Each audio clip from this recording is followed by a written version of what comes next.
ucapan selamat. Ya ini kan tahapan proses itu kan sudah hampir selesai semuanya. MK sudah. Kita harus menghormati putusan MK sebagai sebuah putusan yang final dan mengikat. Kemudian hari ini juga KPU menetapkan. Artinya apa? Presiden dan wakil presiden terpilih harus mempersiapkan diri dengan perencanaan-perencanaan yang sudah dikampanyekan untuk masuk nanti setelah pelantikan langsung kerja. Di pemerintah sendiri akan membentuk transisi Dan.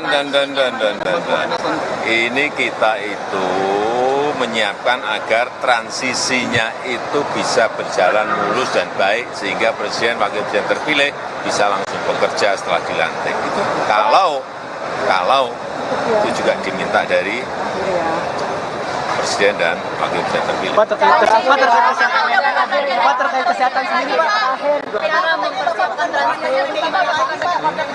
PDIP mengatakan bahwa Bapak bukan bagian dari partai PDIP lagi. Benar nggak Pak? Terima kasih. Ada peluang ketemu sama Pak Subeka nggak Pak? Terima kasih Pak. Itu tadi saudara pernyataan dari